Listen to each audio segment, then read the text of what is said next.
Buongiorno a tutti e benvenuti sul canale YouTube Sigfrido Mille Quadri. In questo video vi presenterò tre dipinti di Norman Rockwell, il più celebre illustratore americano del XX secolo. La sua fama è soprattutto legata al rapporto con il Saturday Evening Post, una rivista con la quale collaborò per ben 47 anni, dal 1913 al 1963. Lungo mezzo secolo Rockwell ha dato una propria originale visione dell'America, intrisa di ottimismo e di buoni sentimenti. Rockwell disse di aver dipinto la vita così come avrebbe voluto che fosse. È come se il pittore avesse dato forma, attraverso le sue opere, alla sua stessa felicità e realizzazione. Lavoratore instancabile, Rockwell era totalmente dedito alla pittura, perché egli aveva certamente doti di narratore che riusciva ad esprimere attraverso una grande sapienza pittorica. Nella foto lo vediamo con i pennelli in mano e l'immancabile pipa. Ho scelto per questa breve carrellata introduttiva tre dipinti che rappresentano la fase matura del pittore, essendo stati pubblicati tra il 53 e il 60 sulla rivista Saturday Evening Post. La prima opera che vi presento è il triplo autoritratto, che risale al 1960 ed è attualmente conservata al Norman Rockwell Museum di Stockbridge. È un olio su tela e misura 113,5 x 87,5 cm. Si tratta del celebre triplo autoritratto che ci mostra Rockwell così come si vedeva, cioè innanzitutto come un pittore con tutti gli attrezzi del mestiere. L'opera apparve sulla copertina del Post il 13 febbraio del 1960. Il dipinto è molto complesso e conferma la piena consapevolezza dei propri mezzi da parte dell'artista, che come vedremo si pone sul solco della grande tradizione pittorica. Perché triplo autoritratto? Perché Rockwell si ritrae tre volte. Si ritrae intanto di schiena, seduto al cavalletto, intento ad autoritrarsi con l'immancabile pipa in bocca. Il pittore si sporge per osservare meglio la propria immagine allo specchio, ma l'immagine riflessa è ironica e ci mostra gli occhiali del pittore con un effetto a specchio. Il pittore tiene in mano tutti gli attrezzi del mestiere, la tavolozza, alcuni pennelli ed anche il bastone poggiapolso, uno strumento della tradizione che permette ai pittori di avere la mano ferma quando realizzano i dettagli. Sul cavalletto vediamo invece il ritratto appena abbozzato che sta eseguendo sulla base di alcuni bozzetti preparatori disegnati su un foglio appeso in alto a sinistra. Lo sguardo del ritratto sul cavalletto è vivace e schietto. La cornice dello specchio riprende l'aquila americana e sulla sedia che lo sorregge vediamo un libro aperto pieno di linguette e segnapagina ed un bicchiere pieno in precario equilibrio. Appeso al cavalletto vediamo un elmo. Questo pare essere un riferimento alla tradizione nobile della pittura, forse un riferimento al Marte di Velázquez o all'uomo dall'elmo d'oro attribuito alla cerchia di Rembrandt.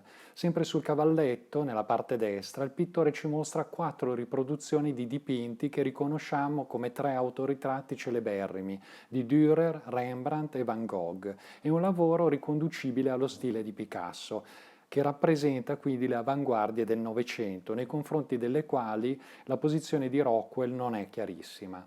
Van Gogh, che porta una blusa azzurra come il pittore americano, è posto per ultimo nella sequenza cronologica delle quattro opere, oltre Picasso. Una semplice ipotesi che formulo è che secondo Rockwell la tradizione pittorica debba ripartire dopo la parentesi delle avanguardie del Novecento dal Ottocento, quindi proprio da Van Gogh.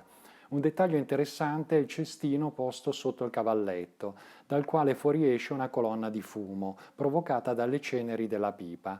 Pare che in più di un'occasione Rockwell abbia provocato dei piccoli incendi a causa degli stracci imbevuti di liquidi oleosi che gettava nel cestino. A terra notiamo infine diversi pennelli e tubetti. Rockwell ci mostra che l'ordine non era il suo forte. Il pittore dimostra pieno controllo dei mezzi pittorici e costruisce un dipinto ricco di spunti e livelli di lettura. La seconda opera che vi mostro è Ragazza con l'occhio nero, che apparve sulla copertina del Post il 23 maggio del 1953. Il dipinto, per il quale posò una bambina chiamata Mary Wallen, è veramente spassoso e ci proietta all'interno di una scuola dove una ragazzina deve aver litigato con qualcuno di cui non abbiamo informazioni, tanto che si ritrova con un occhio nero in attesa di essere convocata dal preside.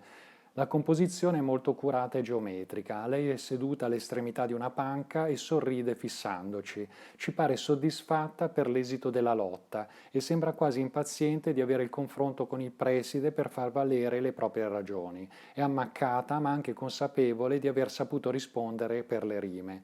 L'occhio nero, il nastro sfilacciato della treccia, la camicetta fuori posto, le calze abbassate, le stringhe slacciate, le ginocchia sbucciate e incerottate, sono tutti dettagli che allontanano la protagonista dal cliché di brava bambina a cui avrebbe dovuto uniformarsi. Ora l'attende il preside, che si intravede oltre la fatidica porta, pronto a farle la romanzina. È presente anche una donna, forse la maestra, che tradizionalmente accompagna gli studenti in questi delicati momenti. Il quadro è ricco di dettagli che ci fanno respirare l'atmosfera della scuola. Lo schedario, ad esempio, posto a destra, traboccante di documenti, ma anche la bellissima bacheca dove si alternano disegni di bambini a certificati e diplomi. Lei, la ragazzina dai capelli rossi e la gonna scozzese, resta lì al centro della scena, con le mani saldamente ancorate alla panca e incurante di quel che l'attende. Rockwell, narrandoci un episodio avvenuto da qualche parte in una scuola della provincia americana, è riuscito a calarci in uno spaccato di vita credibile. L'illustrazione, arricchita da tanti attenti dettagli e sfumature, diventa un brano di vita in cui riconoscerci e che alimenta i nostri ricordi e accende le nostre emozioni. Il terzo dipinto che vi presento è Ragazza allo specchio, che venne pubblicato sul Post il 6 marzo 1954, un olio su tela che misura 80 x 75 cm. In questo dipinto Rockwell indaga un momento intimo di una ragazzina preadolescente.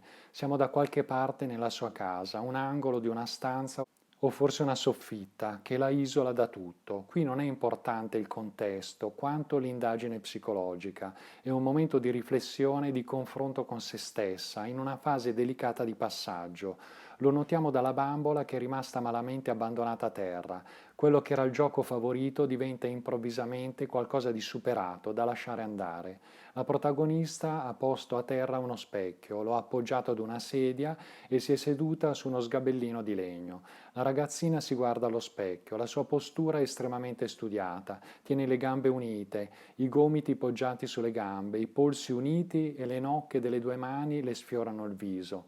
Sembra che si stia lentamente disvelando, mostrando timidamente a se stessa. A terra vediamo una spazzola, un pettine, un rossetto aperto ed una scatola tonda, forse una cipria. Si è pettinata e truccata da grande, prendendo a modello l'immagine di una donna che vediamo su una rivista aperta che tiene sulle sue ginocchia, forse un'attrice, una diva del cinema.